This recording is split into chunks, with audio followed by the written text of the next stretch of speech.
بسم الله الرحمن الرحيم. الحمد لله رب العالمين، وصلى الله وسلم وبارك على نبينا محمد وعلى آله وصحبه أجمعين. أما بعد ہم لوگ منار السبیل فی شرح الدلیل للشیخ ابراہیم بن محمد بن ضویان اس کتاب کو پڑھ رہے ہیں، اور اس کتاب میں ہم لوگ کتاب الحج پڑھ رہے تھے، اور ہمارے حلقات کی ترتیب کے اعتبار سے آج کا حلقہ یہ حلقہ نمبر 179 ہے، 179۔ ہمیں پڑھنا ہے آج وَأَن يَشْتَرِطَ فَيَقُولُ اللَّهُمَّ إِنِّي أُرِيدُ النُّسُكَ الْفُلَانِ۔ یہ باب محظورات الاحرام سے، یہ باب الاحرام کا آخری حصہ ہے، اس کے بعد باب محظورات الاحرام شروع ہوگا، تو وہاں سے پڑھیں شیخ وَأَن يَشْتَرِطَ فَيَقُولُ اللَّهُمَّ إِنِّي أُرِيدُ النُّسُكَ الْفُلَانِ۔ جی نحمده ونصلي على رسوله الكريم، أما بعد. وأن يشترط فيقول اللهم إني أريد النسك الفلاني. يشترط فيقول اللهم إني أريد النسك الفلاني فيسره لي وتقبله مني. جی صحیح ہے۔ وإن حبستني حابس فمحلي حيث حبستني. لما روى النسائي من حديث جابر أن النبي صلى الله عليه وسلم قال لعلي بما أهللت؟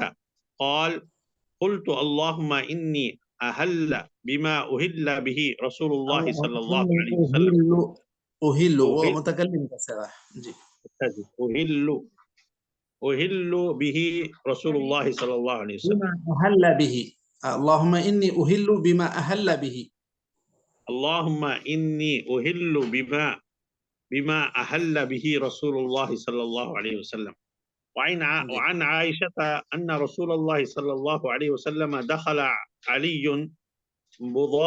بضاعة بنت الزبير فقال أن رسول الله صلى الله عليه وسلم دخل على وعلي نے علی اور علا کا فرق اس طرح ہوگا، جہاں پر دو نقطے ہیں وہ علی، اور جہاں بغیر نقطے کے ہیں ہوگا وہ علا ہوگا ہمیشہ۔ ٹھیک ہے سے دخل على بضاعة بنت الزبير فقال لها لعلك أردت ضباعة بنت الزبير فقال لها لعلك أردت الحج؟ قالت أردت الحج. قالت والله ما أجدني إلا وجعة. فقال لها وجعة. فقال لها حجي واشترطي وقولي اللهم إن محلي حيث حبستني. متفق عليه. وللنساء في حديث ابن عباس فإن لك على ربك ما استثنيت. وفي حديث استثنيت. جی وفي حديث عكرمة فإن حبست أو مرضت فقد حللت من ذلك بشرطك على ربك. رواه أحمد. باب محظورات الإحرام، وهي 7 أشياء. أحدها تعمد لبس المخيط على الرجل حتى الخفين، لحديث ابن عمر أن النبي صلى الله عليه وسلم سئل ما يلبس المحرم فقال لا يلبس القميص ولا العمامة ولا البرنس ولا العمامة. لا يلبس القميص ولا العمامة. خميس والعمامة ولا البرنس ولا السراويل ولا ثوبا مسه ورأس ولا زعفران. جي ورس ثوب ولا ثوبا مسه ورس ولا زعفران. ورس ولا زعفران. جی ورس ایک پودے کا نام. جی اچھا جی. ولا الخفين إلا أن لا يجد نعلين فليقطعهما حتى يكون أسفل من الكعبين. متفق عليه. نص على هذا الأشياء ونص نص على هذه الأشياء وألحق بها أهل العلم ما في معناها مثل الجبة والذراعة والتبان والأشباه والتبان ولا والتبان شيخ تبانة. والتبان وأشباه ذلك قاله في الشرح. وعنه في الخفين لا يقطعهما لحديث ابن عباس سمعت النبي صلى الله عليه وسلم يخطب بعرفات من لم يجد إزارا فليلبس سراويل ولم يجد نعلين فليلبس خفين خفين متفق عليه. قيل إن هذا ناسخ لحديث ابن عمر السابق لأن هذا بعرفات قاله الدار القطني. وحديث ابن عمر بالمدينة لرواية أحمد عنه سمعت رسول الله صلى الله عليه وسلم على هذا المنبر وذكره وأجيب عن قولهم حديث ابن عمر فيه زيادة لفظ بأن حديث ابن عباس وجابر فيهما زيادة حكم وهو جواز اللبس بلا قطع. والثاني تعمد تغطية الرأس من الرجل ولو بطين أو استظلال بمحمل. صحيح يا شيخ؟ صحيح. لنهيه صلى الله عليه وسلم المحرم عن لبس العمائم والبرانس. وقوله في المحرم الذي وقصته